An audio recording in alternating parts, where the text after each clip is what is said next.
I don't want to be disturbed by.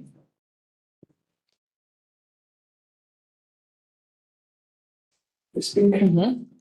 Yes, good. Good morning, everyone. I hope you can hear us. Good morning, yes. Yes, okay. Thank you for sharing, thank you for joining us. And I will give the floor to my colleague Miriana to open to present us.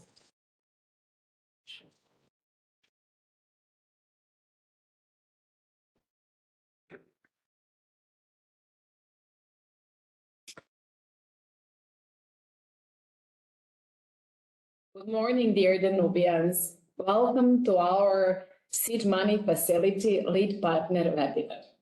First of all, let us congratulate you for the great success that you had.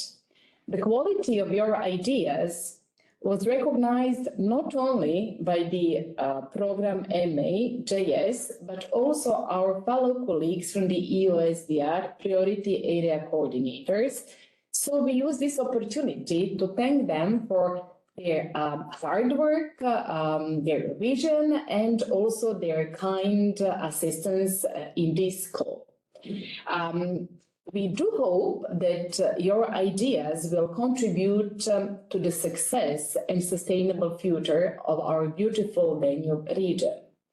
Which means that the end of your project is not the end, but it is just the beginning of your project, and we do hope that the ideas that you're developing and you're implementing will take off, will fly, and will land in other EU initiatives.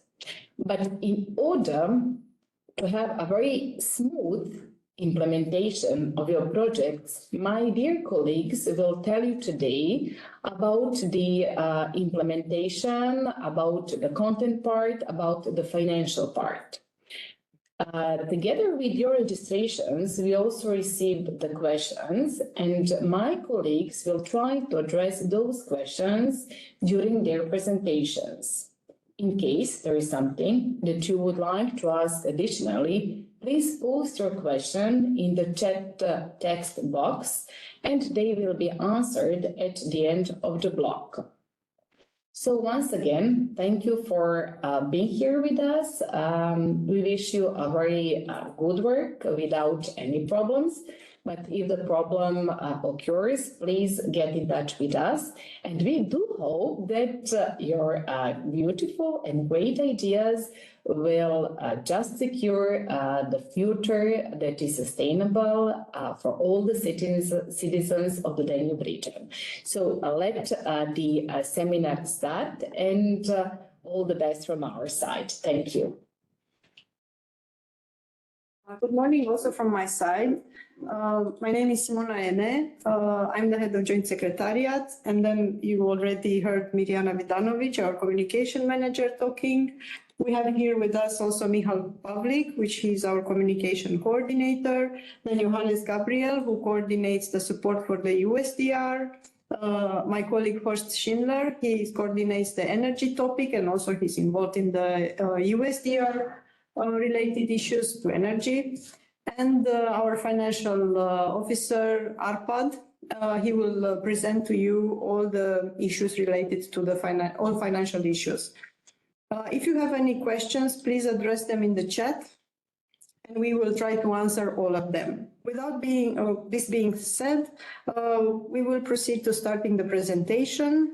I have two slides that are related to project implementation, first of all. As you know, the start date of the project is set for 1st September 2024, and this is valid for all the projects. The seed money projects have 12-month implementation period. Nevertheless, in case you are finishing earlier your mandatory outputs that you have to develop, as well as the activities, you can submit the report and the connected application for reimbursement earlier. It is important that you are informing your project officer responsible, and you keep in contact always with the project officer. According to the implementation, to the program manual, the implementation part that you have on our website, In the middle of the project implementation, you have to submit a summary of project implementation. This has only 2 questions that I will talk about a bit later. The project end is set in the contracts on 31st of August 2025. Nevertheless, this is the final date for all the projects to finish. But as I said before, if you finish earlier and you have a project prepared for whatever fund you are searching for, you can submit the application for reimbursement earlier. And if everything is fine, we can reimburse you earlier the funds spent. The final progress report submission is set for 1st December 2025 for all the projects. The summary of project implementation is to be submitted by 15th of March 2025. This is an annex of the implementation manual, and it is a very short annex where we would like to understand the progress in developing the project outputs and implementing the activities, as well as the delays, and if you have plans for recovery. Nevertheless, if you have problems in implementation or you see that there will be more delays, you should inform immediately the project officer and discuss how you can overcome them, because these projects cannot have extension phase. These are the 2 elements that I wanted to start with. In the implementation manual, of course, you have more details related to the project team that you should have for a smooth administrative part of the project.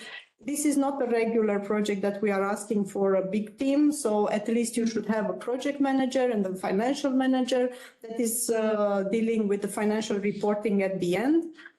It is a much simpler structure, but yes, you have to have a team that is supporting administratively the seed money project. And now I give the floor to my colleague, to Michal, to present you some communication-related elements. Okay. Thank you, Phil. Good morning also from my side. So I will go through a few points which are relevant for project communication. There are not so many, as your projects are small scale and they're not going to last that long. But nevertheless, these projects are supported by the European Union and from the Untitled Chapter program. So it means that you should follow our branding and communication requirements. This slide, which you can see here, gives you an overview of all the important requirements that we ask from you throughout the project implementation, mainly to use the project logo on all the communication and also all the project materials, not just communication. We ask you to acknowledge the support that you received from the Untitled program.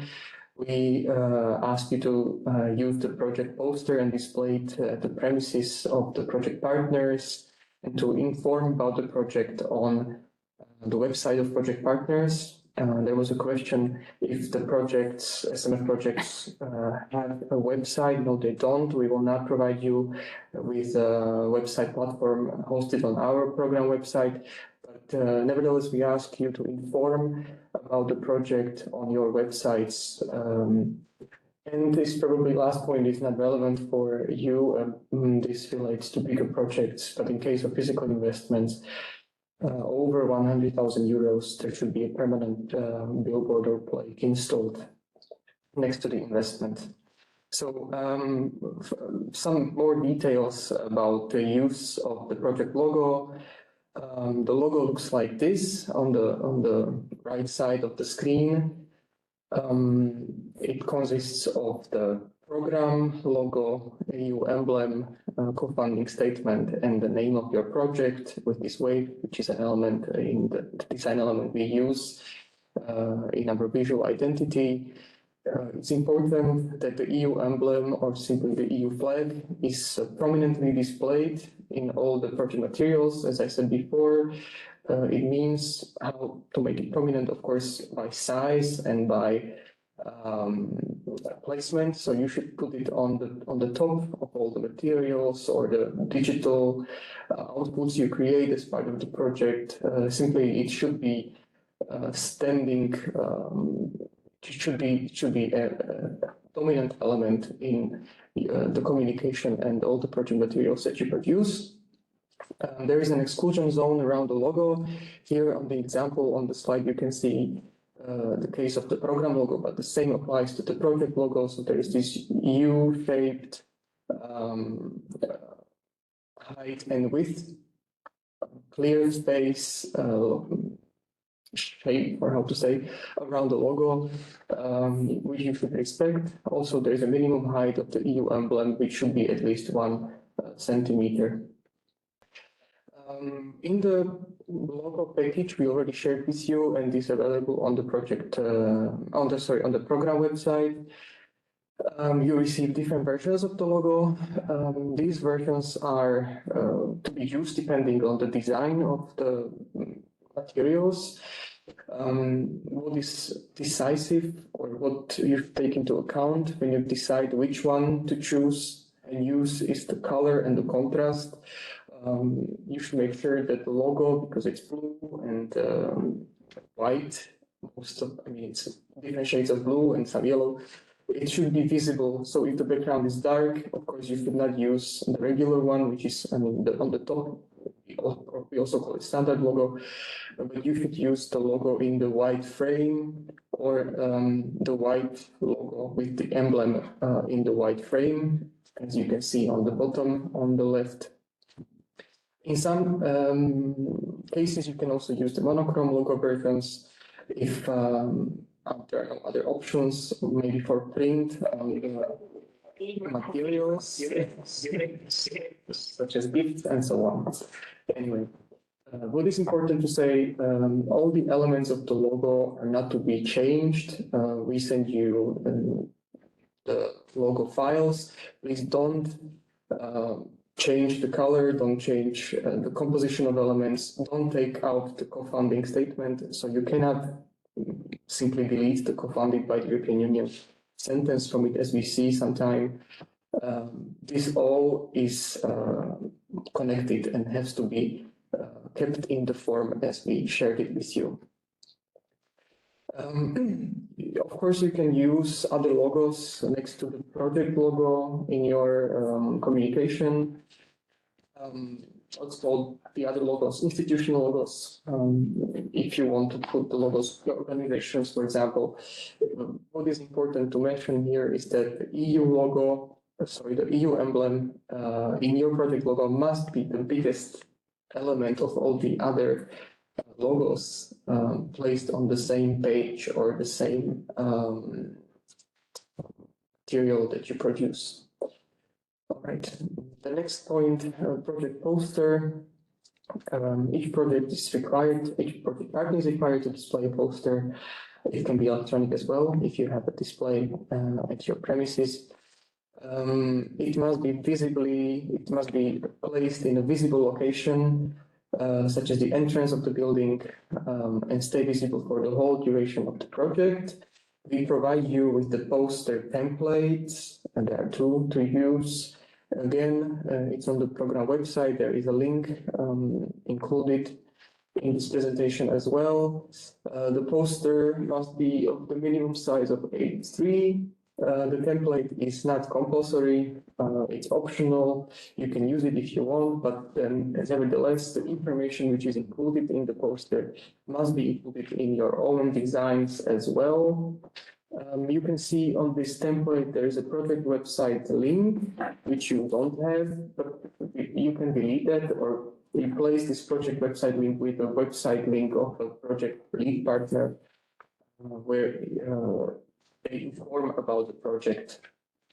So it's not compulsory to have this link in your case, but you can still use this space to put some link to a website where you inform about the project. We also encourage you to use social media, build a program, accounts, corporate accounts on Facebook, LinkedIn, YouTube, and X, former Twitter. So please follow us and also interact with us. We will be happy to share also your communication about project implementation. You should make sure you take the program so we know about this communication that you do on social media. I suppose you will not create project corporate accounts like the page of the program. These are just examples how to put the logo and the cover photo, but maybe this doesn't apply to you. So I will just move to the last part, which is about the copyrights. Of course, in the communication, we use photos, we use videos, graphic elements, and they should follow the copyright rules. I forgot to mention that on the website, beside the project post template, we also provide you with some graphic elements you can use in your communication, such as these waves. We also use in the presentation. And the presentation template is also available there, by the way, for you, which you can use, and also the template for a document. For example, these guidelines, which you use for the implementation, also use this template. So you can use that for your project materials as well. By the way, I forgot to mention that the logo, the project logo should not be only placed on the materials which are used for the public audiences, but also for your internal materials such as agendas and so on. This is quite long. I don't want to read you all, but the most important is that for the photos you use, you should have photo copyrights and also acknowledge the authorship of the photos. And you have to comply with the GDPR, which means that in case you have some people on the photo, they should give you their consent to use this image. The same goes for videos and maybe recordings from webinars such as this one. So that is important to have.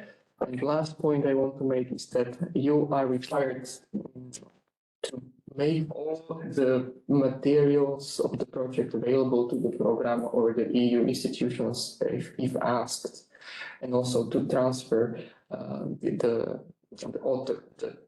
copyrights to us. So that's all from my side. Thank you very much for your attention. If any question arises, I'm just going to be here. The sound is very bad, first of all. Maybe we can put it, we have to talk. This is good here.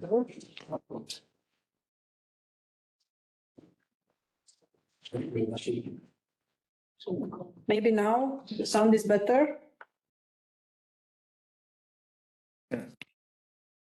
Yes, now it's better. Then we have a question. I saw that you had a red wave with the name of the project underneath. Is this color valid for SMF projects? Thank you very much for the question. You might know that we have 4 priorities in this program. Each priority has a different color. This was just an illustration. It actually is for the social priority.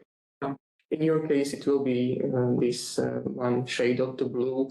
So the files, the logo files we provided are correct ones, and you should use those. Yes, thank you for the question. It's just an illustration. Yes. There are no more questions in this. Thank you. Then we will go now to James. First. And So, thank you very much. Now it's time to go on with the LP seminar with partner report and project proposal. there is one more question. When was was the file sent out? When? Yes. I will check in my email and I will reply. Yes, but if someone didn't receive, you can write to us and then we can resend it again. We send it in September. Let's stop because we have another question. Okay. Regarding the usage of logos. We've already produced some internal documents and questionnaires before acquiring the logo. We use the program logo for this document. Is it okay? Yes. Yes. It's okay. Okay, then we go on with the presentation, no? Just a second. Yeah. So again, they don't know if they received it, and to let us know when it was sent out so we can check. But please write to us if you don't find it, and you will we will send it again. It's also available. It's more louder. You can also find the logos published on the website. If you go to this implementation part and you go to the SMF projects page, to manage your project and then SMF projects, you will find the logos available on the link, which is on the website. So you can find it yourself, but if you cannot, don't hesitate to write me an email. We can share the link with you. And there is one more question. Can you please say again about the website, how to implement it? Shall we make some under page on the institutional website? Yes, as I said, we will not provide our platform for project websites, but it is recommended, or we would like you to also use your website as organizations to inform about the project implementation. You can choose whichever way you want to do it. Of course, this is a very good example how it would be done, to have some sub-page for the project where you inform about it. I have another question, but this is for me. Is it possible to start paying our participants on the grant from 1st of November, since we still do not have the subsidy contract signed? So from our point of view, the expenditure is eligible from 1st of September 2024. If there are no expenditure done for the purpose of the seed money project in September because of lack of subsidy contract, then of course you will pay from the moment you start to implement the activities. So from our point of view, it is from 1st September, you can reimburse funds. It is up to your institutional setting if you can spend money for the seed money project without the subsidy contract signed. I hope this answers the question.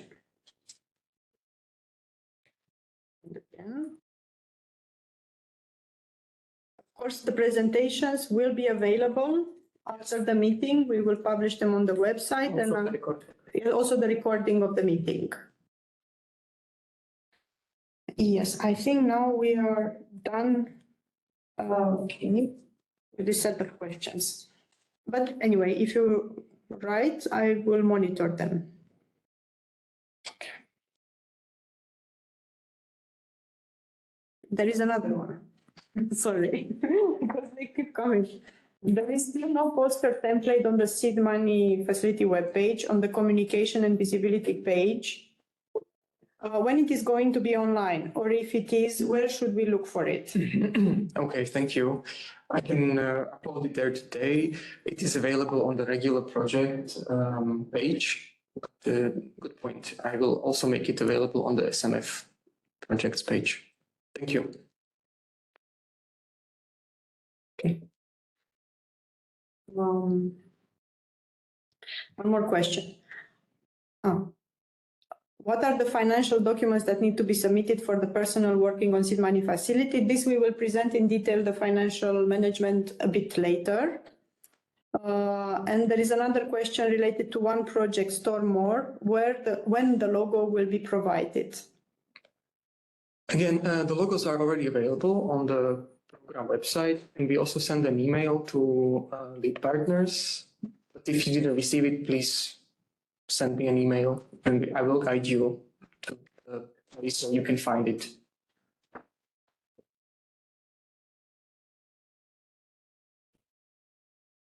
Now we can proceed, and then we come back to questions. Okay, wonderful. Thank you very much, Michael. Thank you very much, Simona. Let's go ahead with our explanations concerning partner report and project progress reports. What you will hear in the next few minutes is when you have to report, how you will have to report, most importantly, why you have to report, and we will give you some hints and tricks to avoid some mistakes and avoid some unnecessary delays, maybe. Let's start with the basics. You find all the information we talk about you now in the next few minutes in the SMF program manual under chapter 2.3, reporting. And we additionally have uploaded 2 manuals for the partner report guidelines and for the project progress report guidelines to our website. You can access these documents on the respective folder on our website. Just as indicated already for the SMF call, the project implementation has to be done between the 1st of September this year and the 31st of August next year. We have a deadline for the submission of a midterm report. This is then the 15th of March 2025. We have a deadline for the submitting of partner reports at the end. So after the project duration on the 15th of September 25, and the deadline for the submission of the project progress report, which is in addition, the final report of your program, of your project, is the 1st of December 25. And I want to emphasize earlier project end and report submissions are possible if you are ready with your works.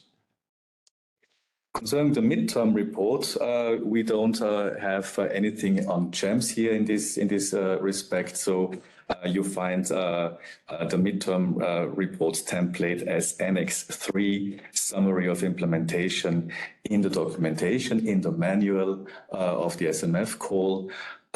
Here you have to enter the description of activities and the description of potential delays. And you have to upload this document to the shared folder in GEMS until the 15th of March. Just a basic, we use our website as a one-stop shop for the lead partner and for all the project partners to get there and to upload and make their partner reports and project progress reports. And you find that on our website with the GEMS login. You will get some additional information about that just in a few minutes. Just for the repetition for the SMF call, this is we have just only one reporting period covering the entire project implementation. As already told you, we already started at the 1st of September, and this will go on until the 31st of August. You will also see this in your subsidy contracts. And upon the project activities are finished, you have to create partner reports. So one partner report per partner. You have to submit the partner reports to your national control institutions. So that the national first level control have to check that. Then you have to generate a project progress report. This is then a duty from the lead partner. And another duty from lead partner is also to generate an application for reimbursement and to upload this document and finally to submit the PPR. And now I give over to my colleague Arpad Kovac to give you some further information about the finance stuff. Thank you, Horst, and good morning, dear audience. So let's continue and have a bird's eye view on how the partner report will progress. So partner reports are supposed to be prepared by all partners, also by the lead partner, and the specificity of the seed money facility is that there will be only one partner report that you will have to prepare by the end of the project implementation. And that partner report needs to be submitted in 15 days from the end date of the project. And after it's being prepared, the national control of your respective country will have 60 days to review it and to issue a partner certificate, basically which validates the expenditure you reported. When all partner certificates are available, the lead partner is asked to prepare and submit the project progress report and the application for reimbursement. And the lead partner has 15 days to prepare it. So let's continue. And this was regarding one partner report. And as it's been mentioned, there is one project progress report that needs to be prepared by the lead partner. So from the very end of the project progress report need to be prepared in 3 months. So after partner reports and partner certificates are available, and the project progress reports need to be compiled. It will take like 30 days for the MAJS to verify the consolidated project progress report, and also there takes some days, like 10 days, for the actual payment to the project to take place.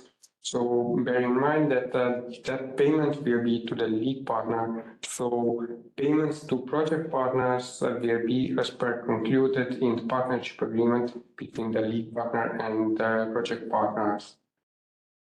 Now let's get into detail and look at the partner reports, how it goes like and how it needs to how it is done. There are 2 important manuals that regards on the preparation of the partner report. It is the Seed Money Facility Program Manual and Seed Money Facility Partner Report Guidelines.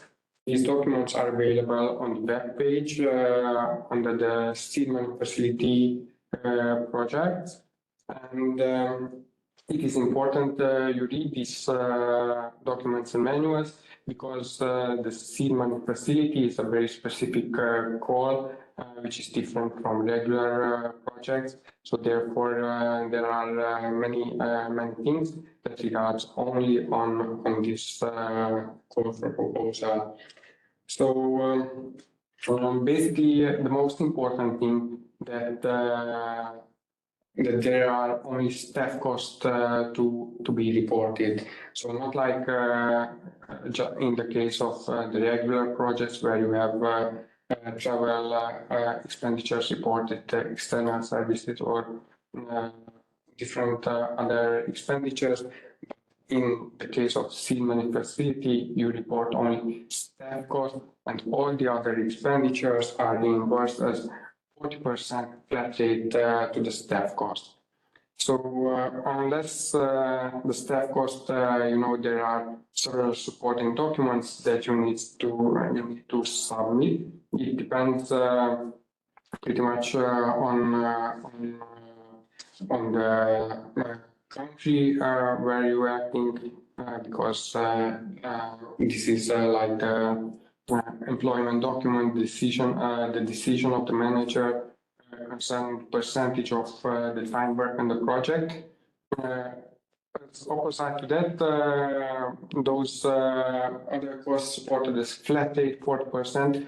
No supporting documents are needed. So basically, there will be you can concentrate only on supporting documents for staff costs. 2 important features to be mentioned. So the staff cost needs to be incurred between the September 1st, 2024 and the 31st of August 2025, and it can be paid between the 1st of September 2024 and the 30th of October 2025. So how can the staff cost be reported and allocated to the project? It can be reported either as full-time, meaning 100% of the time work. It can be also as part-time of someone, reported as a fixed percentage of the time work.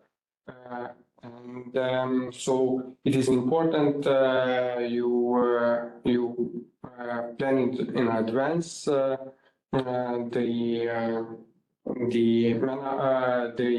workforce needed for the project implementation, and as an exception, this percentage of time work can be updated only once during the entire project implementation. So during the 1-year period, it can be updated only once.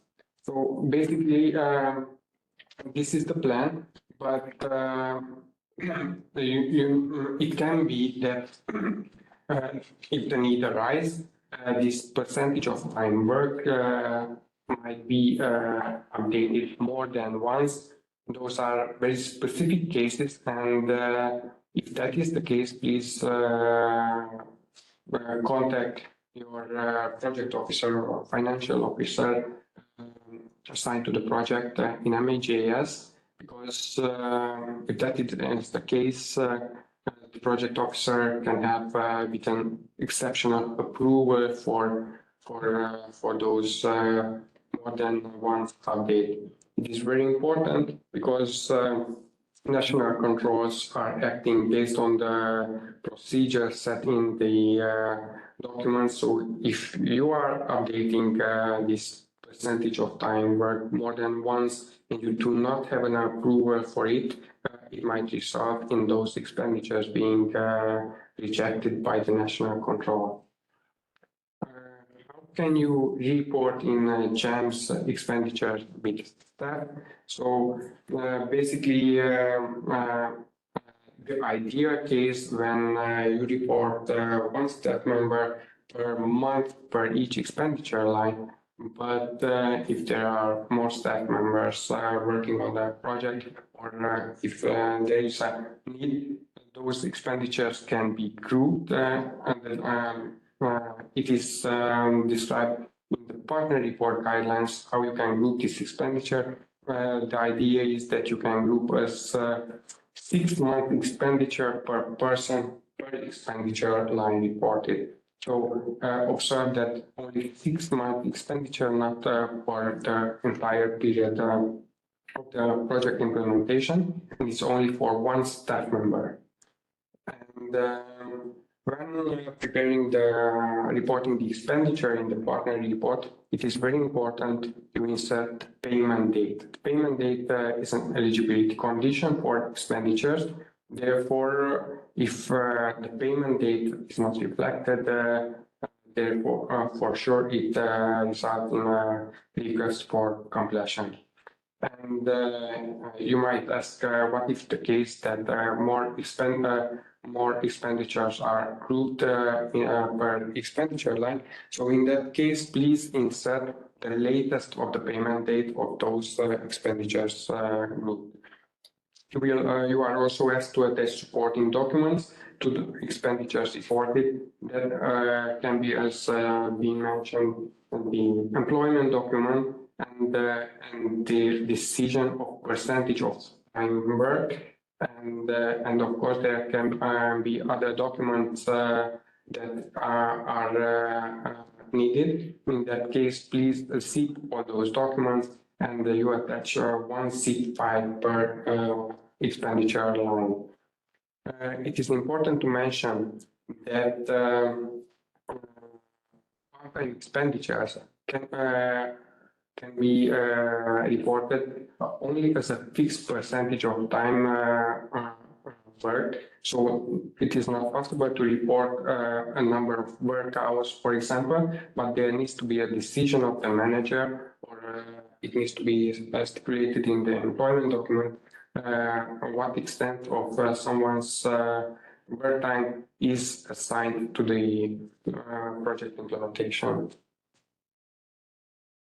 After the partner report is submitted, there comes the national control, which there is a national control in each country where you are acting, and that national control reviews and validates expenditures reported. And the national control has 60 days from the date of submission of the partner report. So as you can see, it is not necessarily a short period of time, but it's important that all the documents are properly reviewed and the expenditures are validated. It is also possible that in case of incomplete partner reports, the national control either reaches out to the partner for complementary supporting documents, and it is also possible in the national controller reopens the partner report to the partner to proceed with updates to the report. Yes, in case of that, it's been mentioned that it is also possible that that the national controller reopens partner report. And now I think it is the time we go directly into GEMS, and my colleague first will kick off with demonstrate how to prepare the partner report itself. Yes, thank you very much, Api. There are some questions Yes, on this part while you are connecting to GEMS. yeah, I can ask, please. can you? So So, we have James also here. you can read so from here. The submission of deadline for, The submission deadline of the partner report is March 15 or 15 days, example March 30. So the submission deadline is 15 days from the end date of the project implementation. maybe just to clarify something, that the 15th of March is a non-financial, it's not a report. You have two questions, and we will send you the Word template, because now indeed it is attached to the manual in the form of PDF. So on 15th of March, you have to submit the answer to these two questions. To answer how you are proceeding with the project, it's a short answer, as well as if you have problems and delays in implementation, so that we understand what is the status of the projects. Because actually, when you report and ask for funds is at the end of the project, after 31st August 2025. So in March, there is no partner report, no progress report to be submitted in GEMS. You just have to upload in this shared folder that you can also see on my left, your right, as you see, on my left side of the GEMS. You have to upload there this page filled in with the progress of your project, and that's it. There is another question. Can you let us know where we can, the midterm report sheet, I said we will send it to you by email, as well as we will upload it on our website. Additionally, it is part of the manual, of the SMF manual as an annex. But it's a PDF, so we will upload the Word, so it's easier for you to use it. Yeah. There is another question. Is the manual on eligibility of expenditure, the new version 2.1 from December 2023, useful for us? Thank you for this question. It is a very good question, because all details of the seed money facility call are regulated by the seed money facility program manual.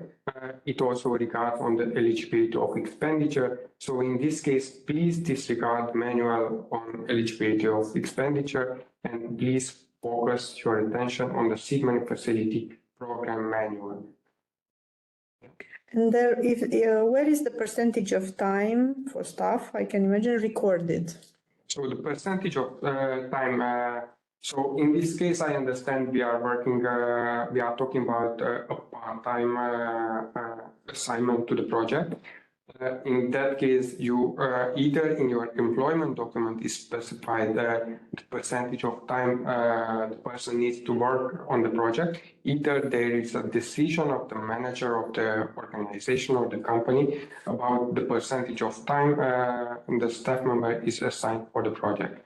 So you do not specify this percentage in GEMS. It is not needed to report in GEMS. In GEMS, you will insert actually the amount that is calculated based on the percentage of time worked to the gross salary, or to the net salary, and plus all those additionals that are paid either by the staff member, either by the organization. If you have other questions related to this topic? Not for now. Okay. No, there is one more. As the salary payments will generally occur in the national currency, in case of a significant fluctuation of the exchange rate, can the percentage of time in work be changed? As it is regulated by the program documents, so it is possible to update only once this percentage of time allocated. So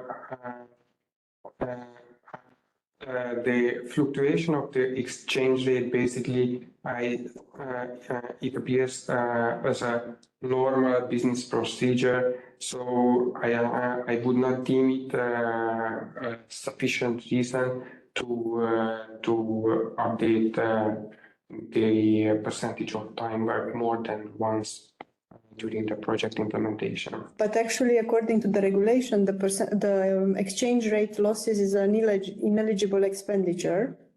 So in this case, when updating the percentage of time, this should not be the reason, Yeah. to my knowledge. But I also think that Mirjana our colleague, has her hand raised. If Nashwan can allow her to say something.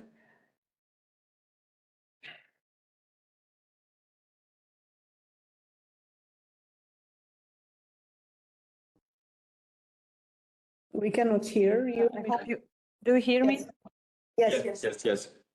I would just like to confirm what Simona said, that the fluctuations of the exchange rates are ineligible cost. Basically, you can find it in the manual that Arpad mentioned under ineligible costs. And this is not a good reason for changing the percentage. Thank you very much. I just wanted to add this. Thank you. If no other questions related to this topic, Well, then let's go on with the GEMS presentation. Well, what you can see now, we prepared an application, a test application environment that is in a similar stage than your application at the moment. So it's in a stage of being contracted. As your application is already in that stage, this means at least the lead partner has already an account to our GEMS platform. I want to tell you that all of your partners need also such an account. So please go to the website to GEMS, open an account, create an account, and give these credentials to the lead partner, because one of the first tasks of a lead partner will be to enter the project privileges space here in GEMS, and to enter one responsible person per partner to this section in order to be able to see the sites for the partner report and for the project progress report. If he wants to do that, this responsible person is then able to create and to edit partner reports based on the options you took here, you chose here. So you can choose between the view option and the edit option. View is just for seeing already finalized reports, and edit is that you can create, edit, and submit the reports on your own. This toggle for sensitive data, this allows the respective viewer to see also finance details and such things like this. So if you want to have a responsible person that is dealing with everything, please make sure that you toggle this switch on. Now let's go into details to the partner project reports. If you click on this this partner report, you can here add a partner report. You can see the partner reports that you already created. But let's start from the beginning. Let's click on Add Partner Report and see what happens here. A new page opens up with where you can see all the sections of the partner report that you have to fill in. And let's start with the report identification. So you scroll a little bit down, and you have to first choose the reporting period, and then you have to manually enter the starting date, which is in our case the 1st of September 2024. And you have to manually enter the end of the reporting period, which is then the 31st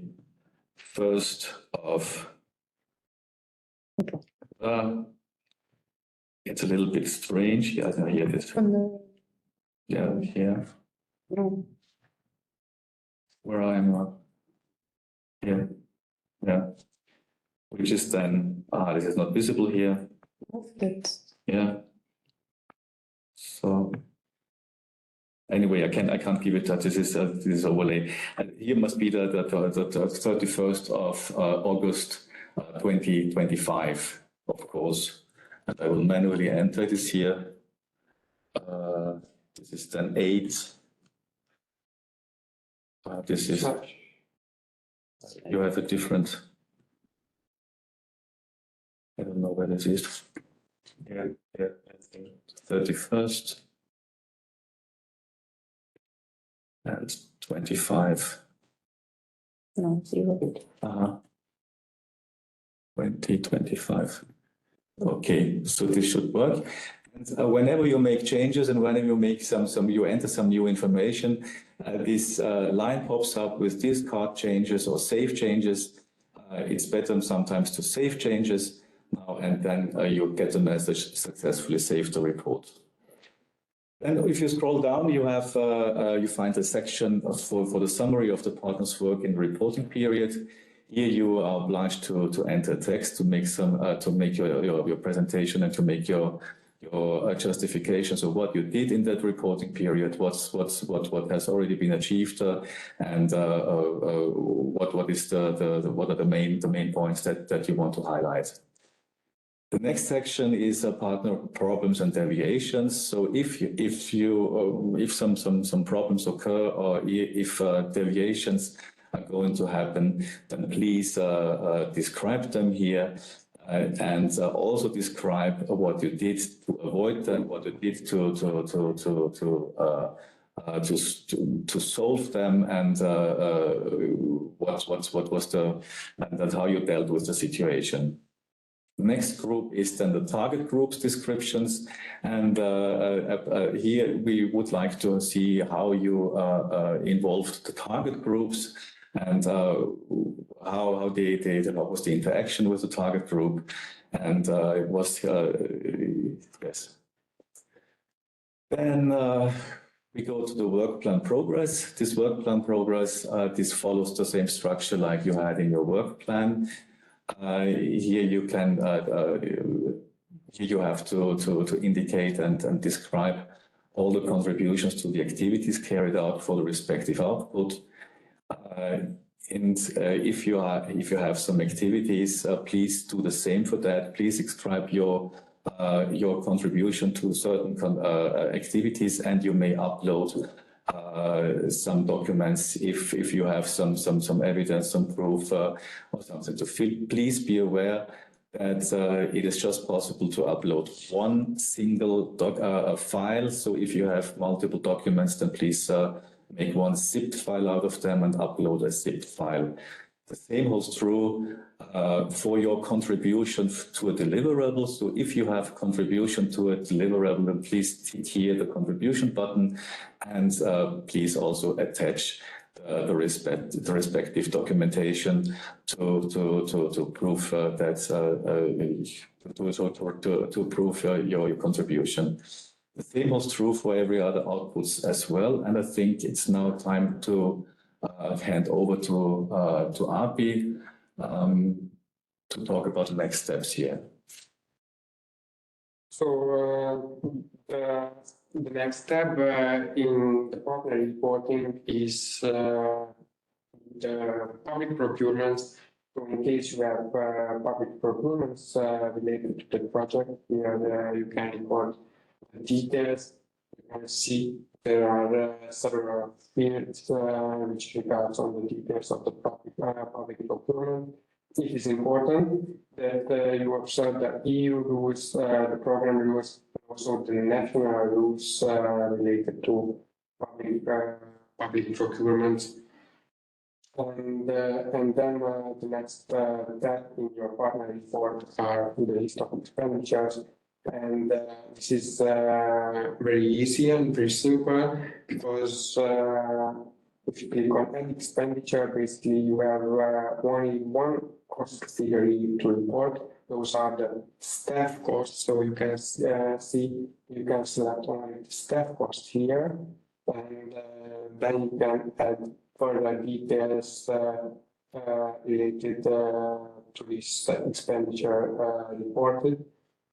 As it been mentioned, the date of the payment is very important. So don't forget to insert the date of the payment. And the description is also important because national control will and also MHAS looks into this.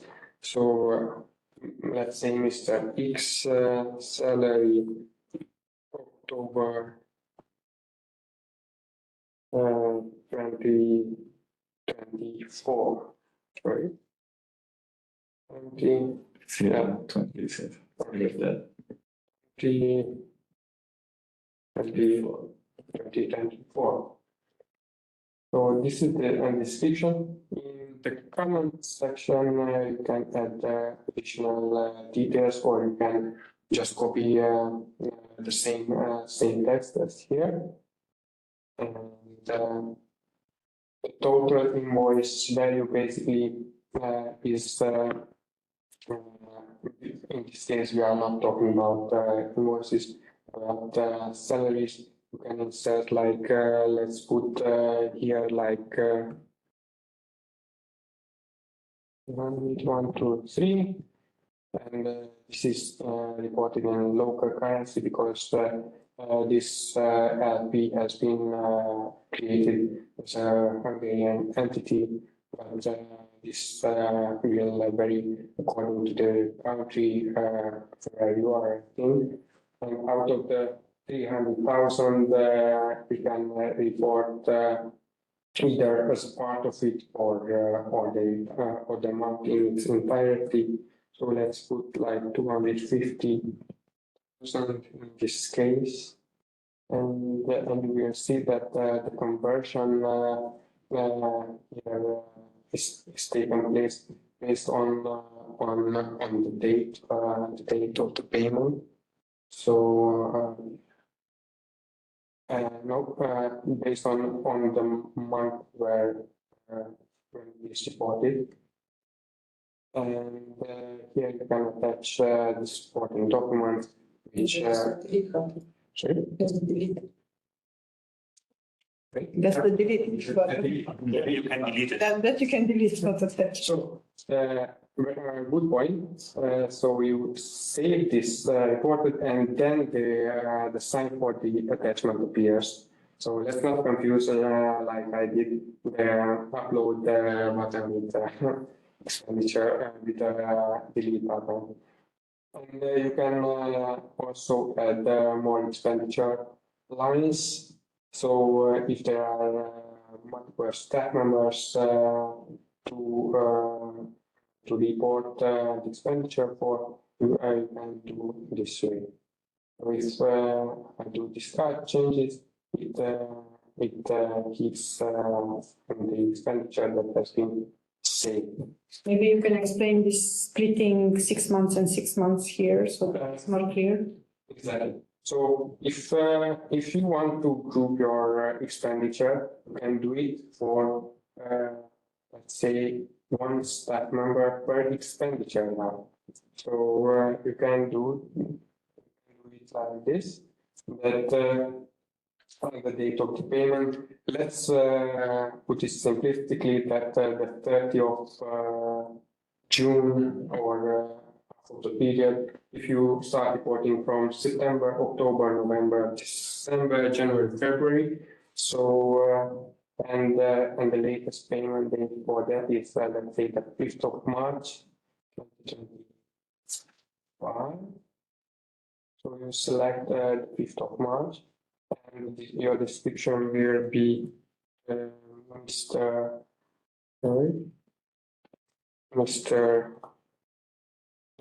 Said, let's say, and Should be Mrs. to have equal treatment. okay, good point. I'm joking. Mrs. Said with salary, let's say September to February, September 2024.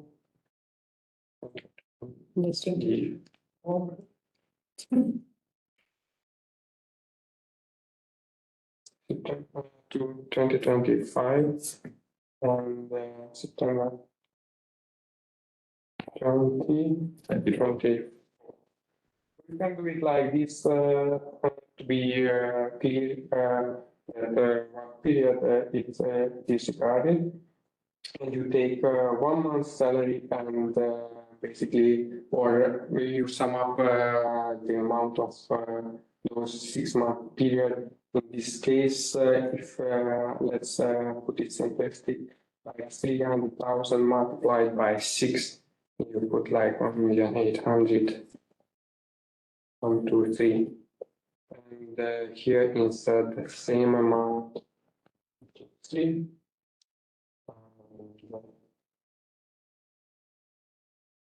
You see it applies the same conversion rate, but the amount is different. Don't forget to save the change when, and after that, the attachment sign appears, you can upload the supporting documents. Now, the next step in your partner report are the contributions. And you might think that you need to compute these contributions, and indeed it is needed to be computed, but the system has you with a trick. If you go to financial overview section, here you will find the details, the expenditures reported, and it will also compute the contribution values. Let's just have a quick look here. So as you remember, it's been only the staff cost that has been inserted previously by me, but you can observe the other costs like 40% flat rate is automatically calculated, so you don't need to worry about it. And to find out the co-financing values which regards to this amount reported, you look here, current report, and you will see that in this case, the state contribution is 1,405.55. So let's just go back to the co-financing section or the contribution section and make it like 1,405. Save changes. 55. Again,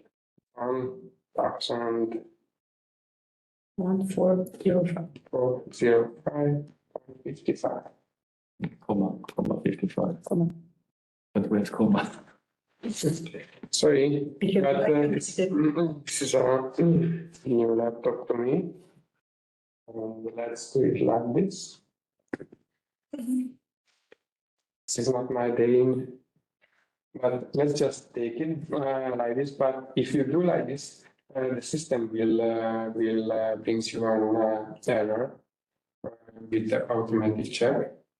So let's just try to succeed and just press that Save Changes button. So now you see it's been the contribution section has also filled in. And here is the report annexes section where you can upload additional supporting documents to your partner report. Those documents can be output files, however, outputs and other details are requested to be reported in section in earlier tabs in the work in progress. But if there are any additional documents that you want to upload or to the partner report, you can do it here. You have this report export tab, and basically it is useful if you want to export your budget, because the other plugin is not yet implemented. But if you want to export, if you want to see the expenditure that's being reported, you can do it with this plugin here. We have already talked about the financial overview section, and you can go through it again. And the final tab in your partner report is the submit button, and there you mandatory need to run this pre-submission check, which basically does will not do anything. Therefore, you are requested to carefully review your partner report before submitting. And submitting is very easy. Just submit partner report button, and you get confirmation where you confirm. And if you look into this, you have it appears this partner report being submitted. Well, thank you very much. There is a question, maybe. Yeah. There is a question if the presentation and recording will be available. Yes, they will be available also on the website, as well as, yeah, we will send it by email. And there is another question which is a bit unclear. I think it refers to, if you open GEMS a little bit. I need to add a new person to project partner, but I'm not allowed to do it. GEMS says input data are not valid. Is it possible that GEMS is now closed for any changes? Maybe this refers to adding a new person in the contact details, project manager, financial manager, or maybe, yeah, you can clarify in on chat, because to understand what you are referring to. Yeah. And there is an answer. This happens if the person does not have an open account. Yes, if the person is not registered in GEMS, you cannot add a new person in GEMS. Yeah, you have to first register your account. This is, I will here go out of the system. I have to log out myself here. You're sharing the presentation. Sorry? No, this is only the person who created the application form in that can allocate the bits. Here you see the entry site of GEMS, No, and we don't see. we see it. This is just Yeah. Here you click on create account. You have to indicate first name, last name, your email address, and the password. And then you have to enter a security code, and then you are able to create your own account. Then please go to write this email to your lead partner, and the lead partner has then to fill in this for you. So to go here back again and write in my credentials.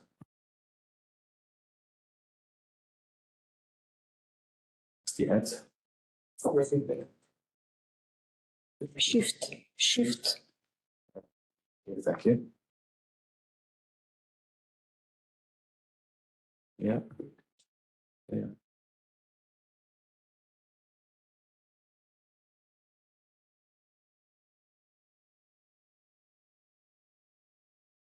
This is right now. No.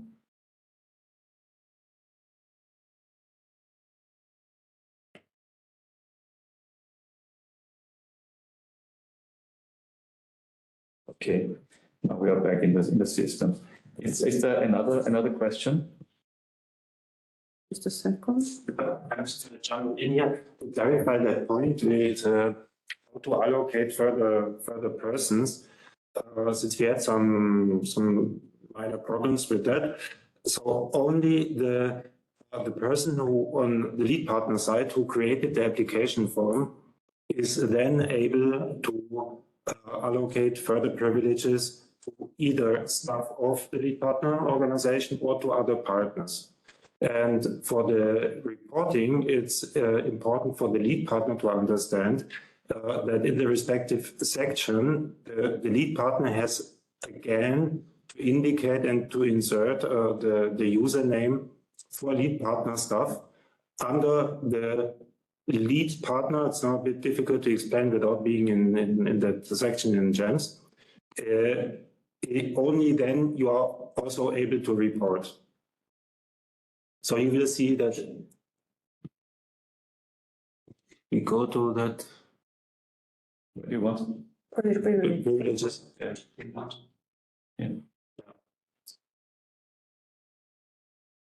Yeah, go up a little bit. So you see in the very top, go to the very top, that here two names are already indicated. Now, if you go to LP1, if you go a bit down, so if those usernames are not indicated there under LP1, you will not be able to report as a lead partner. And the same goes with the partner 2 or the further partners. Here, the lead partner has to allocate the usernames and give you the edit right, then you are able to get a partner report. There is one more question. Does a minimum reported amount of 7,500 euro apply for SMF projects as well, like standard Danube projects? So first of all, SMF projects have only one report and one application for reimbursement. So we expect that in that application for reimbursement, you are actually spending almost, if not ideally, the entire project the entire budget that you requested in the application form. So we're not expecting that at the end, after 1 year, you have only 7,500, because the majority of projects have a minimum of 50,000 Interreg funds or maximum 100,000. So we expect a high spending of the project. There is another one with the privileges. What if at the privileges I see one partner that there is no first level control appointed? Is it something I need to do with it? Yes, you should check the partner's details and go under, like you have it here, on the partner details section and under the address section, and make sure that you at least chose a country. The system needs this country tag in order to have a controller applied. But this is a part of the application form. This is part of the application form, yes. And yes. It is also possible you message your national control and they will do the necessary steps. In these cases, we had this case already, and it is absolutely necessary that the partner in the application form fills in this country tag. Without that, even the controller is not able to find this. Please make sure that this is done. Is there something else? No, not for the moment. Okay, then we can go on. I stop this presentation here, and I switch to the other one. So we have this here, and we take this again to a full screen mode. Just a second, so that Mirjana has for the control part, has a clarification. If you can go back to the GEMS. Okay.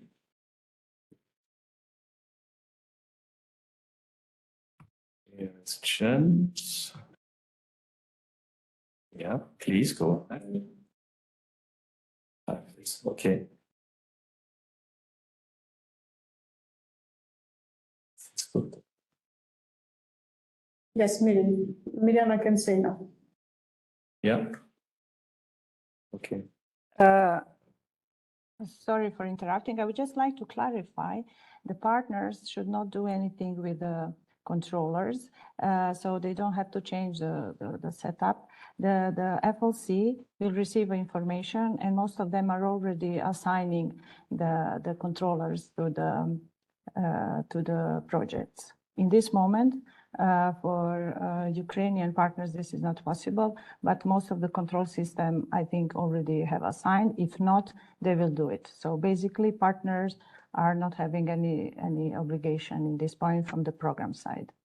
Yes, because the problem was that So the full address details of all partners are filled Yes, in and no exactly. identification is assigned yet. That was the problem, but it will be assigned. It will be assigned. Exactly. This was one single case, but most of the partner absolutely already have information there. And then the process of assigning of controllers is in the progress, let's say.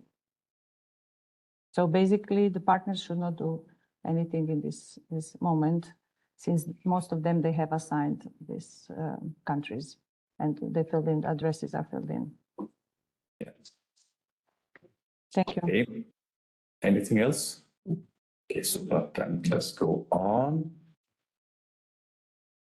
Let's try it again. Is this now in full screen? Yes, this is here. Super. So then we talk about the project progress report from the as we already indicated, we have two major documents with explanations concerning this. This is the Seed Money Facility Program Manual and the Seed Money Facility Project Progress Report Guidelines. Both of them are available on our website. And please be aware, we are already indicated there will be just one project progress report, which is at the same time the final report of your project.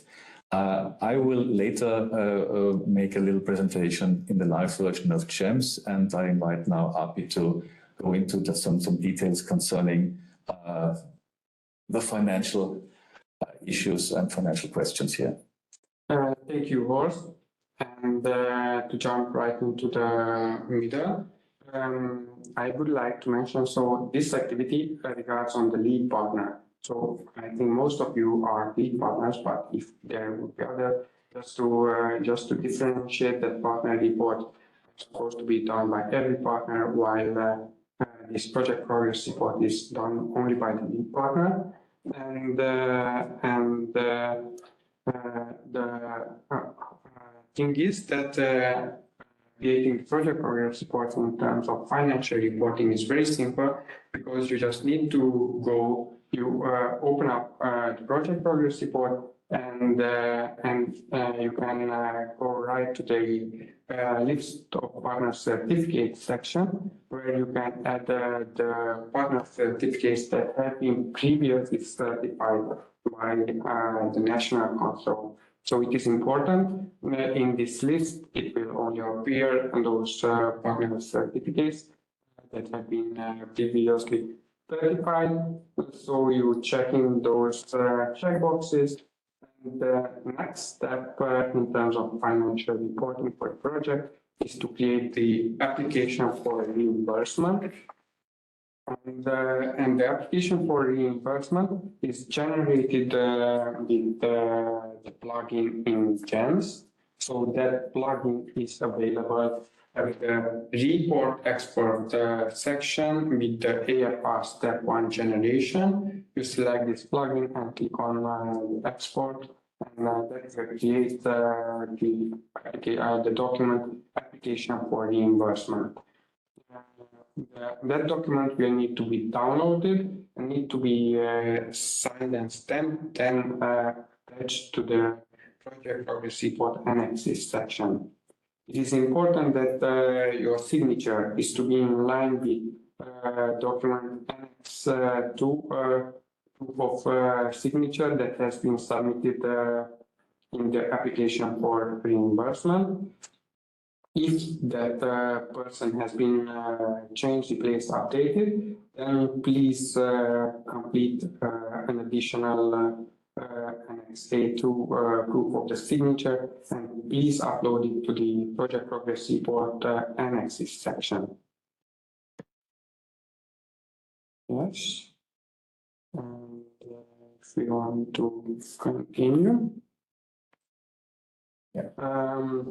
Just a quick rehearsal, what to watch out when preparing the project progress report in terms of financial side. So please make sure that all partner certificates are included. And in this regard, in GEMS, you can go through each partner and see whether the partner reports are certified or the control is ongoing.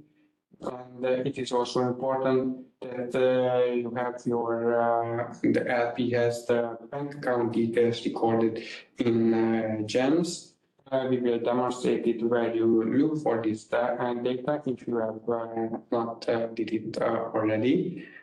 And as it's been mentioned, pay attention the legal representative data or this document Annex A2 with proof of signature is updated.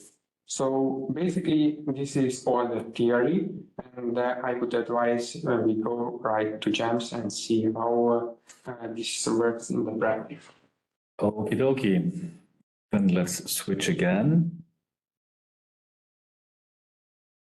to the GEMS environment.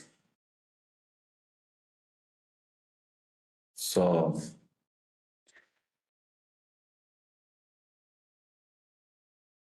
we have here now, here. We're in the section progress report, and once again, the next few minutes are just the lead partner, because the lead partner is the one to establish this, to create this. Just click on the tab Project Progress Report that appears on your screen, and I can't see the mouse here. It is not working. Yeah, because it's not. Do you see the mouse? I have a problem seeing the mouse.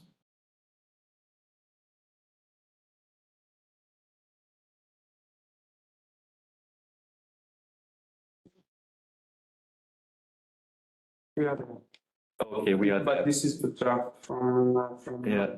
But where's the mouse? Yeah. There's no mouse visible.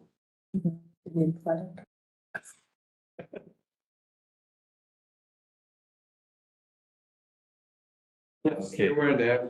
Yes, I was there, Right. and now it's here. Okay. Project progress report, so you can fulfill. Can't enter something. No. No. Yeah. Okay, so here we are. The project report, if you click on Add New Project Progress Report, then this site will open. Once again, you have first to identify the periods you work with. This is just one period, of course, but this is okay, like this. And then as a second step, you have to indicate the start and end date. This is the 1st of November, of September 24, and the end date, I can see it. Is mostly. Yeah, but this is not visible. Let's try with the 10. Yeah.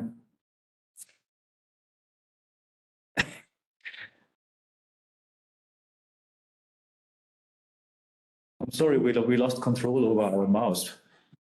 The cursor is not visible. So just for you to understand what's going on here. Yes, yeah, it's okay, and this is then, no, this is also not so good. Because I just select whatever date is possible now. Yeah, and this is then 8/31, 25, yeah. Yeah, exactly. Is this a final report? This is already ticked in your case, so this is yes. And we have to, this is, will be a report content and finance-wise, this is already predefined for you, so by us, and then you simply have to tick on create, and it's created. Here you have the same structures, a very similar structure to what you already saw on the partner report level. And here the lead partner can compile all the information he received from the partners through the partner reports and make one single report out of that. We start here with the project progress report identification. This is what you already filled in, and then we have here the new text boxes for highlights of main achievements. This is a compilation of what your partners brought you and took you. And now I hope that we will get. Yeah, but it's not visible. It's working, but it's not visible.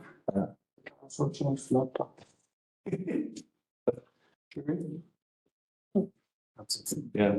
Anyway, this is here for the highlights of the main achievements, where you introduce your inputs and then a compilation of your partners' reports.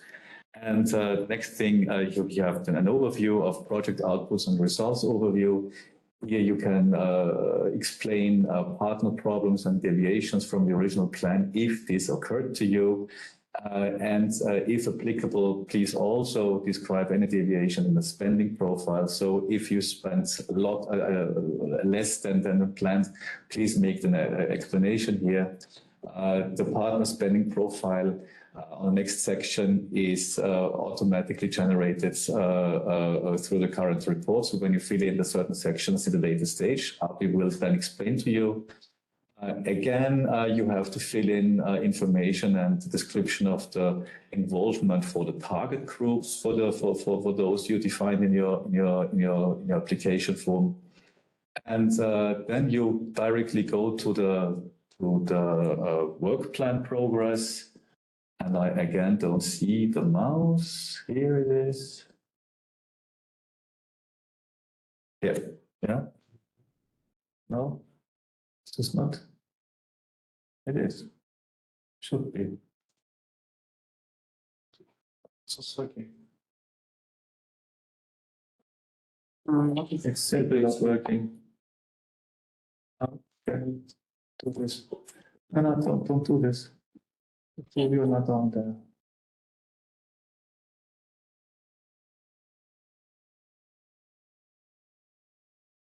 No. No, nothing. I don't know what happened. Function. Function? Function F5. F5? No, check. What is this? Okay. Or function F9. I think we can continue with this one. Okay, then let's try it with this one, yeah?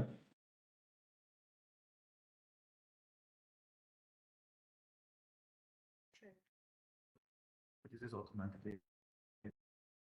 Let's share. But Can you share? Yes. because he has to connect himself. So we will interrupt the session if we change other computers. No, he's in as a panelist. Okay. Everything is okay. Everything is okay. Jumps. Yeah. Exactly. So, Yes. Yes, this is your computer. So Yes. please take over this one and continue. Okie dokie. I will try to do my best here. So we had here, this was our project progress code, yes. Oh, we passed again. So let's go to work plan progress. Here we again have those outputs that you created in your work plan section in the application form. You click on the first one. Here you can indicate if this output is completed. As we talk about a final report, this should be ticked as completed, and of the status should also be fully achieved and maybe partly achieved. If it's partly achieved, then please bring a good explanation for that. Usually it should be in the fully achieved section, and you can make also some explanations for that. The communication objectives, it's the same for that. So please indicate whether you fully, partly, or not achieved your communication objectives for this output, and bring in explanations if you need one. And here you can, the next section, you can describe the progress from that reporting period and explain how the partners were involved, so who did what and what has been achieved. on activity level, you have to also indicate the status. So is it fully achieved, partly achieved, or not achieved? Bring in also the description for the reporting period. That will be okay. And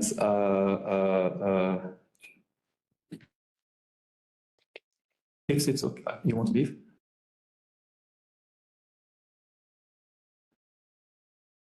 Okay.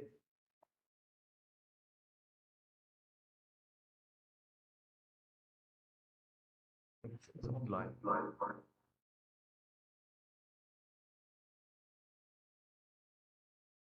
So.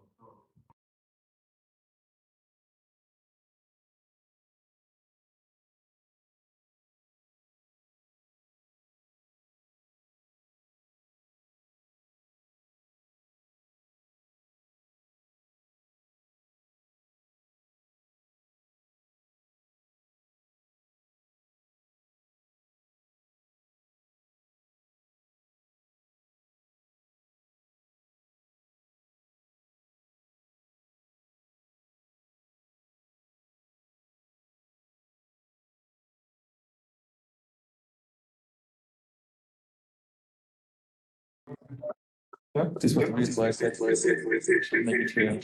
You have done this. I am. Okay, is all fine now? You have to set to this system. You have to set. We are through this. Then let's talk about it later. I'm not connected to that anymore. You're wrong. It's okay. You can see also. It's okay. Yes. It was always visible. It was always. And also for the deliverables that you bring in, you have to indicate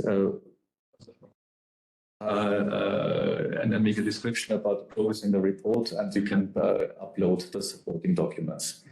This is in the end for all the other outputs and deliverables exactly the same. So then let's go to the next section here. Project results and horizontal principles. Here you are obliged to enter your descriptions of the contributions you have to the horizontal principles. Indicate that what you already did in your application form. And on the next slide, on the next thing, we have here already the list of the partner certificates, and here I hand over to Abi again. Thank you, Horst. So we are very close to finalize this project progress report. So all available partner certificates, you will see this tab of list of partner certificates. And what you have to do is this is the way how you can include or exclude a partner certificate from the project progress report. You make sure this all checkboxes here are ticked, and we continue with the additional tabs. So the project progress report, here you upload additional files. But what is interesting for us, financial point of view, is the financial overview of the project progress report. And here you will see some reports on the partner certificates that have been included. So this tab will totalize all the amounts from the partner certificates that have been added to the project progress report. And the very important tab is report export, because here you will find the AI Fast Step 1 generation plugin. So you do this export, you click on the export here, it will download, and click on the document that has been downloaded. And this is how the application for the looks like. You can review it and you can make sure whether all details are included. So in this case, you will notice that here are the bank name, bank address that is to be recorded, and I will show you where to look for it. And on the annex, you will see the partner certificates with the respective values has been included. Let's just go back to this to GEMS and to clarify where to look for the lead partner details. I'm sure you already done this, but if not, this is the contracting partner details LP on lead partner, where you need to record the bank account details. Also, it is important that here you upload the statement on project bank account that you had. So let's presume this has been already completed and we have generated the application for reimbursement. You download this document, you can sign it either manually, either electronically, as it is reflected in the document proof of signature. And basically you attach that document. You attach that document here. We go back to the project progress report. So you see how easy it is to navigate between the different sections of GEMS. And the application for reimbursement, you attach it here with the upload file. Once all these steps are completed, it is recommended you review the application for reimbursement. And the project progress report from the very beginning. And then when you are satisfied yourself that all the details have been included, you can go to submit button, run the pre-submission check, which basically does not do any check at the moment, but it is a mandatory step. And the submit project progress report button gets activated. You click on this and say confirm. And now if you go to the project progress report, you will see this project progress report being submitted, and it is it reaches the MAJS, and MAJS does the review that is necessary in this case. Let's continue with the presentation. And with the PowerPoint presentation, we also turn on the camera. Yes, of this laptop, and we have the PowerPoint here. Where's sharing? It's been shared. Yeah. You don't share at the moment. Yeah, just I hear the share. Okay, Microsoft PowerPoint. Yeah. Okay. Now it's shared. Yeah. Now it is shared. And one thing, one point I can raise before we go there, because this is already relating to the revision. Yes. Regarding the outputs and how to, let's say, providing the evidence for the outputs. One more remark from my side.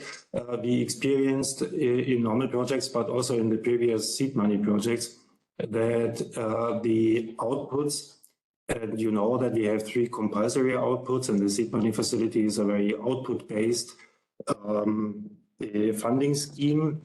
This is why we also developed a separate assessment methodology for the outputs. So we need to have the outputs as outputs. What I want to say with that is that we experienced that the outputs sometimes were not uploaded under the output section, but as a deliverable, or certain parts of an output were uploaded as an output and others not, which complicates for us the life.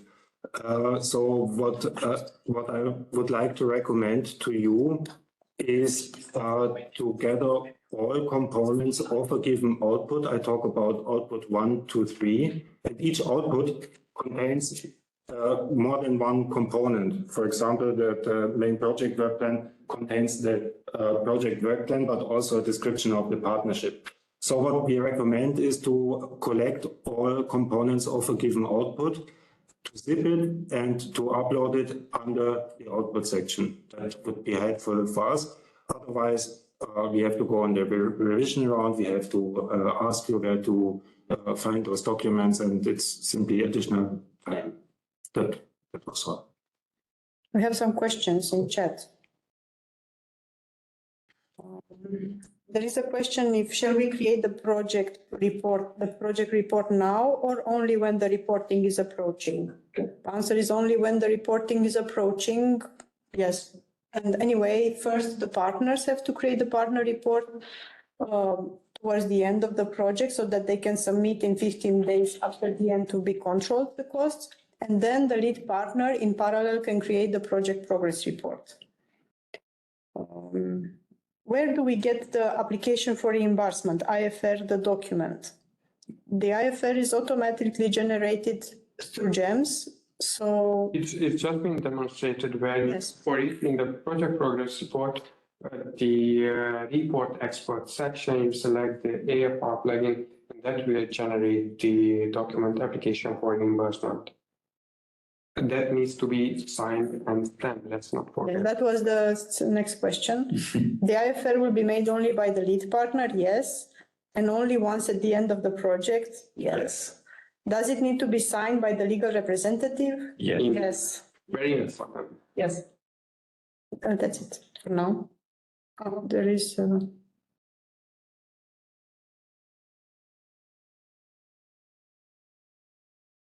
There is another question. The reporting section is visible only for the lead partner, or we as project partner must fill in the fields in the partner details section in contracting section so that the reporting section will be available.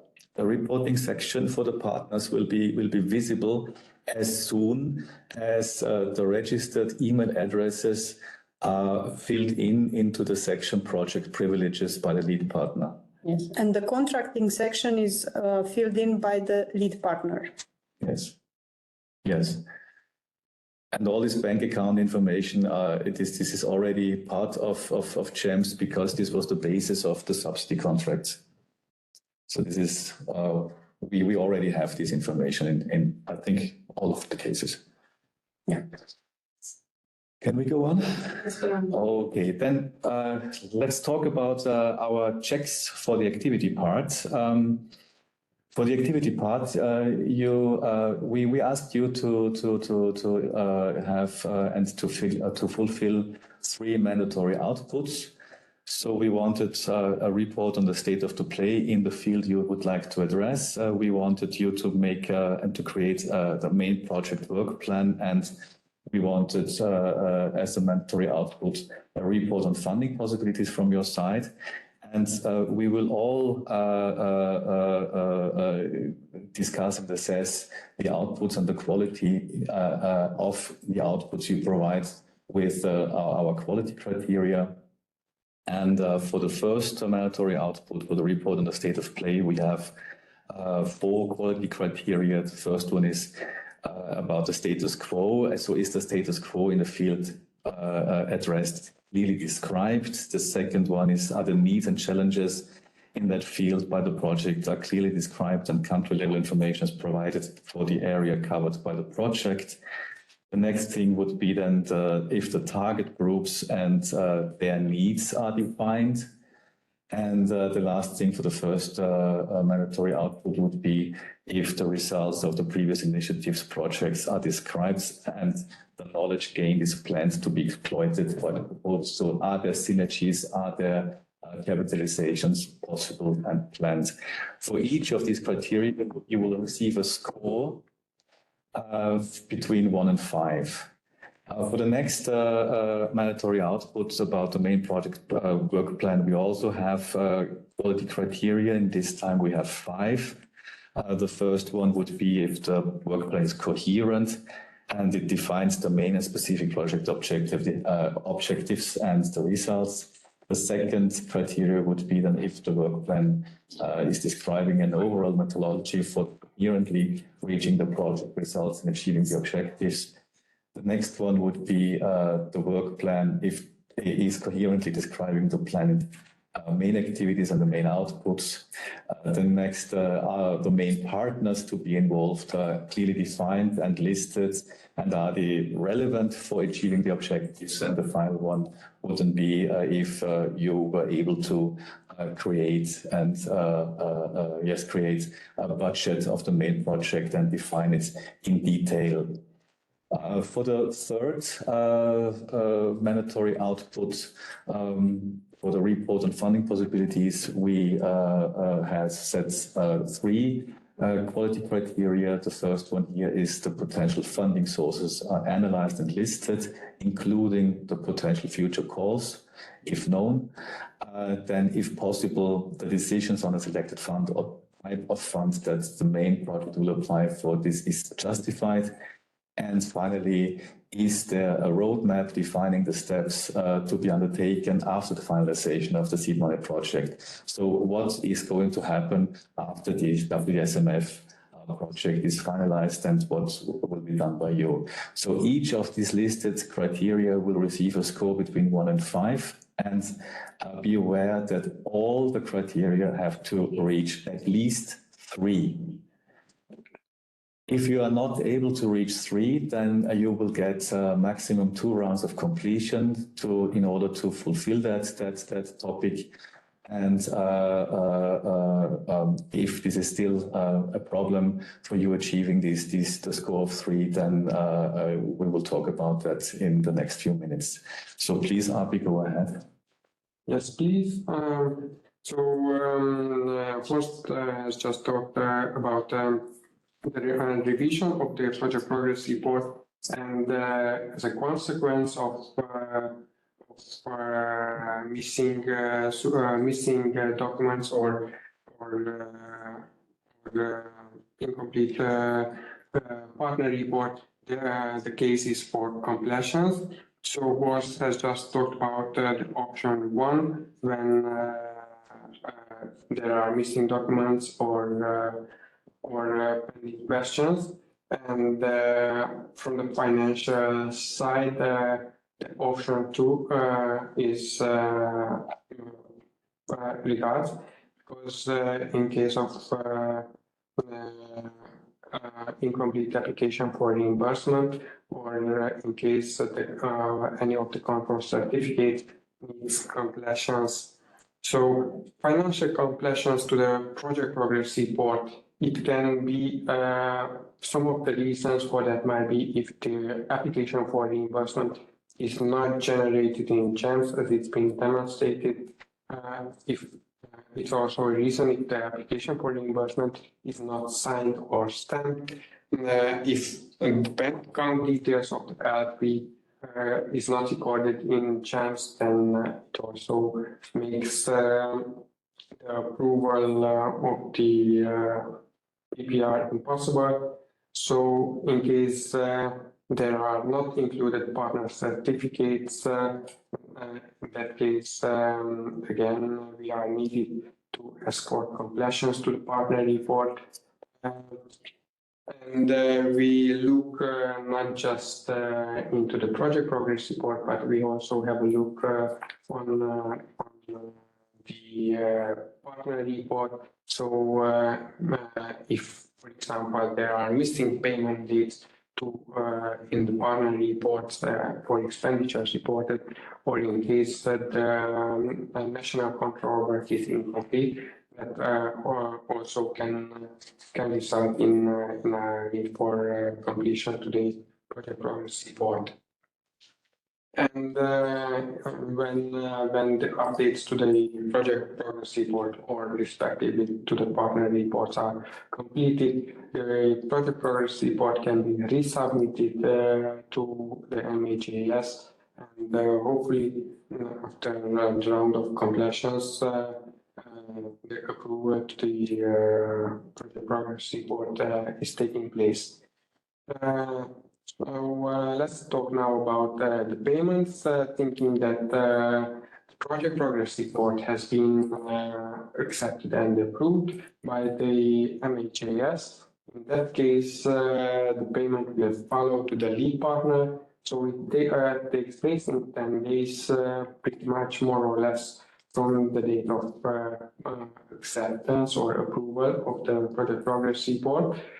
And the payment the MHAS does is from MHAS to the LP, and LP does also need to forward the share of the project partners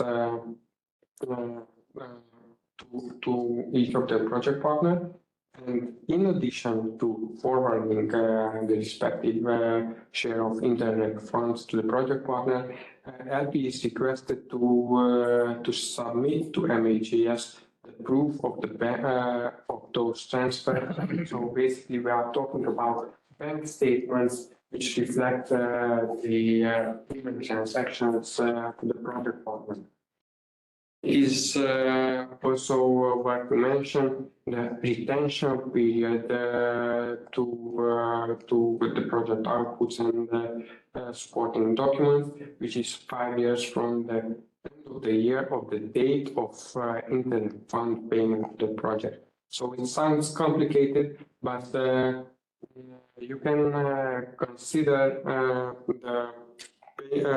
if payment to the lead partner is taking place in 2025, then add 5 more years to 2025.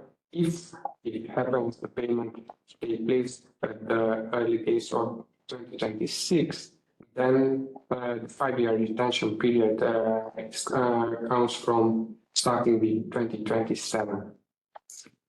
Well,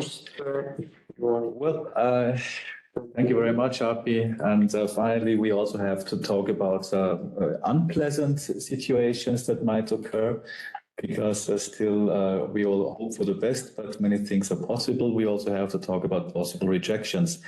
And these rejections can be done if you are not able to receive the requested 3 points per score of 3 for every criteria, for every quality criteria after the second round of completion, or if you're not able to fulfill the requirements in the financial stuff. So after the completion, still no appropriate information on the following, so about activities carried out by the project or about the quality of the mandatory outputs, if they are not reaching the minimum level, and if clear and justifiable relation of the report activities to the verified and reported expenditure of the PPs, etc., are there. In that case, the requested amount for that respective part of the related application for reimbursement will not be paid to the lead partner. But this has, of course, also consequences, because this means that the lead partner was not able to appropriately fulfill its reporting obligations deriving from the subsidy contract. And this is the reason why the MHAS is then entitled to withdraw from the subsidy contract based on a prior decision of the monitoring committee. So please be aware, this has consequences. Please take this serious, and please reach a score of 3 to every quality criteria at the end of the reporting period and the section. And I think we can now go on with There's a question. to you. What stands EOI for? And The retention period. end of the year. End of the year. End of the year, yeah. There is another Would question. it be possible to share with us? Oh, this is now gone. But Would it be possible to share with us some information regarding the seed money facility call success rate, or can you guide us to the materials we can access this topic? You mean the current seed money facility success rate, or in the past? Because in the current one, we had roughly 47 submitted applications and 37 selected. So the success rate was quite high in the past. In the past, not all the seed money applications developed received funding. We had some good experiences And we consider that it was a good value for money because in the previous seed money facility, we invested 700,000 euro. And the projects that receive funding based on the seed money that they developed, on the project that they developed, were, I think, over 6 million euros. So compared to what we invested and what was out of it, it was a good investment for the program, even if not all projects were funded in the end. But in a way or another, some parts of the projects were integrated in other in projects submitted to Horizon or to LIFE program and so on and so forth. So it was successful, yes. And seed money is actually, yeah, there is a risk that not all projects will receive the funding of the main project in the end, which we know, and this is how this scheme is functioning actually in all programs, even in national programs, it functions the same. There is another question. Yep.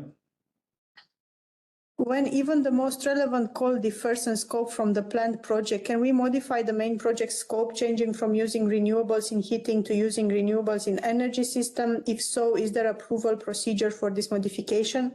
So you have promised in your seed money project that you will develop a main project that has a certain objective, which I can imagine that you formulated quite broadly, so you can actually adapt to what the funding is around on the market.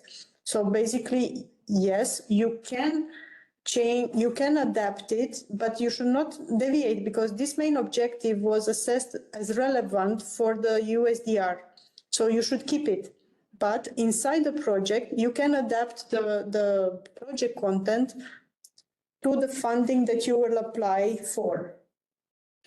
I would recommend to discuss this with your project officer. So this is what we do usually, and the colleagues and myself, we can help you and also then to find the right, let's say, framing wording that might be a minor change, but it cannot because I think that these projects had such a broad main object of the main project because now you are actually developing it. So you have to develop something that receives funding afterwards. So it's in the benefit of everyone that there is this possibility. It did not define the main project in detail. So of course you cannot actually work with the topic. Plus, we want from you also the study on the funding possibilities, and when it's basically an outcome of that process to get an overview of the existing funding possibilities, that you slightly adjust your project focus, and that should be okay. But discuss this with your project officer. And there is another question: should we send any proof of submission of the main project? No, we are not requesting any proof, but please answer. We will have a survey after a period after you finish your projects, let's say after 6 months, to understand for us if the project was submitted, if it was successful, and so on and so forth. Even if it was submitting and was not successful, we do not request the money back. So you should not be afraid of that. Because as I said before, the seed money is, we know what is the risk in the end, that the main project will not be funded now, but maybe it will be funded in 3-4 years. So it is something that is developed, is ongoing.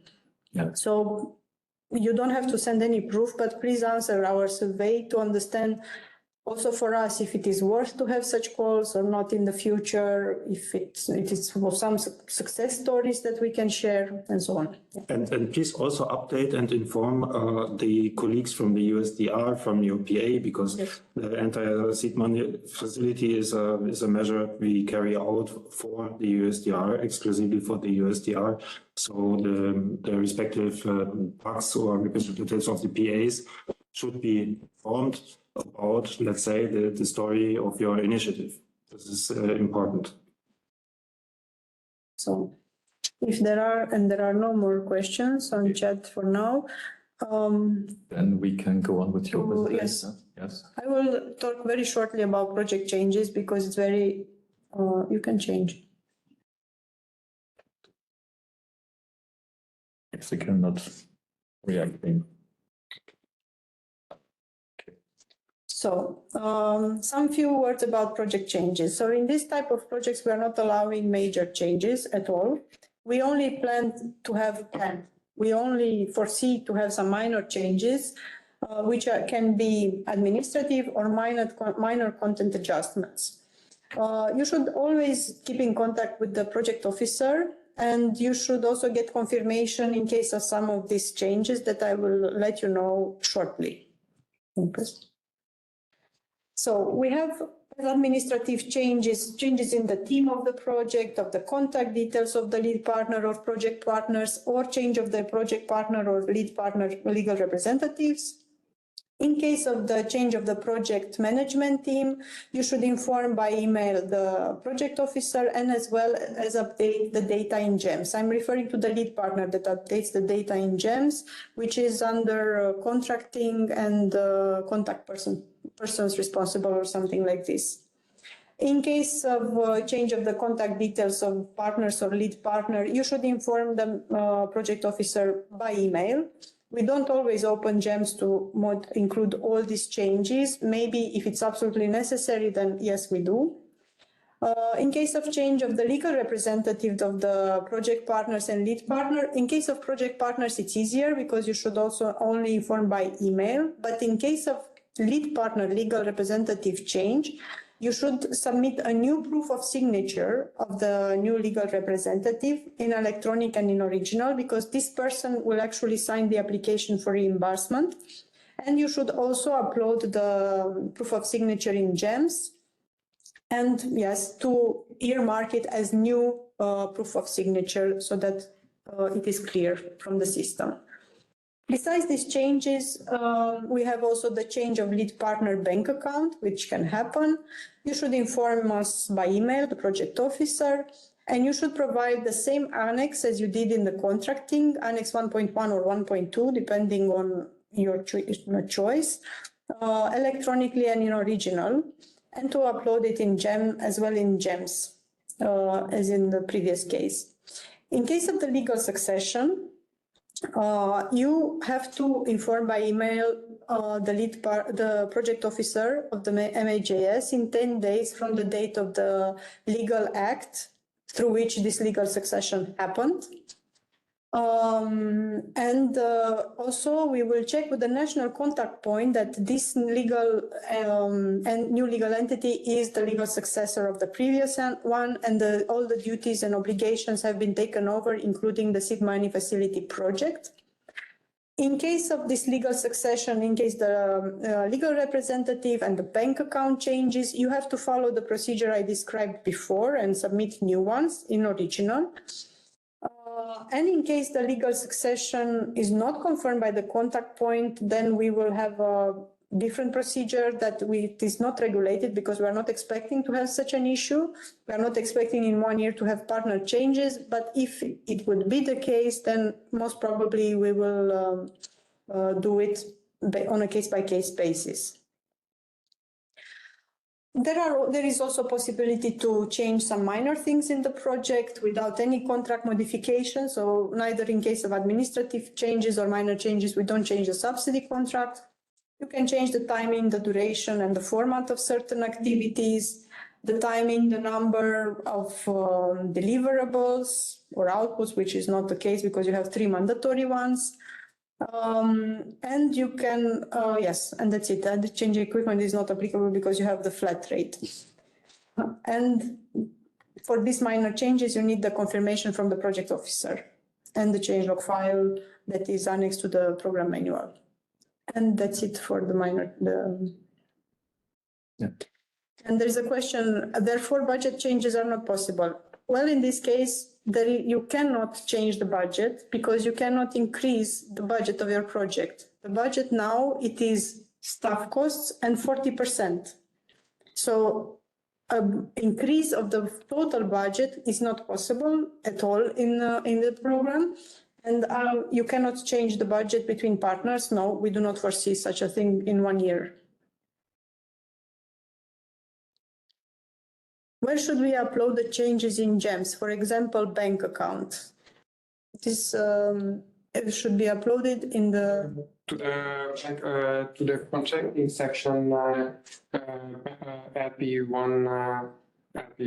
Yeah. It's been demonstrated earlier. that you go to the contacting section and there are each project partner listed, and you go to LP1 and the new statement on project bank account needs to upload it there, but also you need to contact the project officer for you to reopen GEMS, and you insert the updated bank details into the respective field.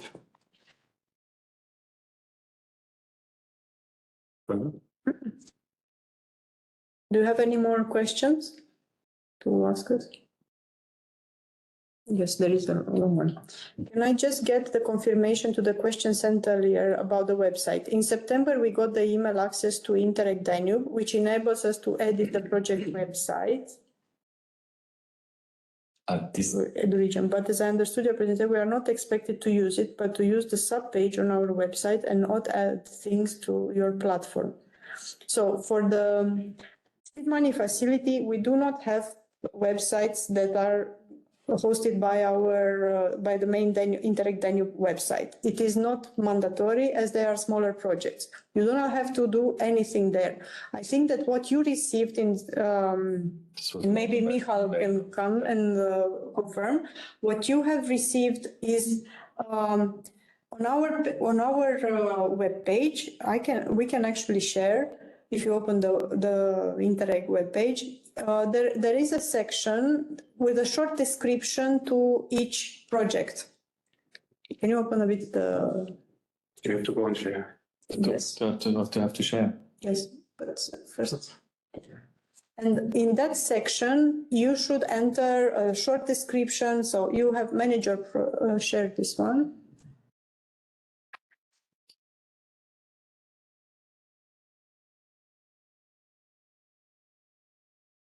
And then go to manage your project. Yes. Yes, seed money projects. And here, if you go down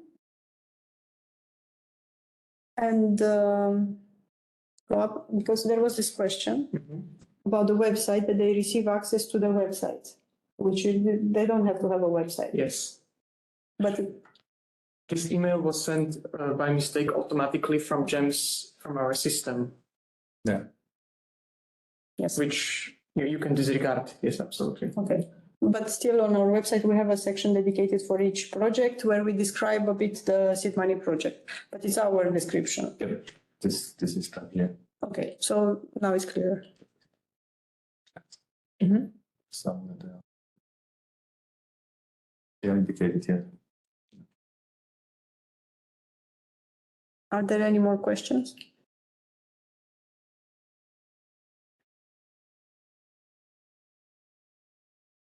Well, if there are no more questions, then I think we can stop now. And we wish you a pleasant day. Yeah. ahead. And yeah, thank you for listening to us. And if you have any questions, please feel free to address them. Please, you have your project officers. If you have questions, please contact them. We will help you through. Yes. Thank you. Thank you. Thank you. Bye-bye. Bye-bye. Bye.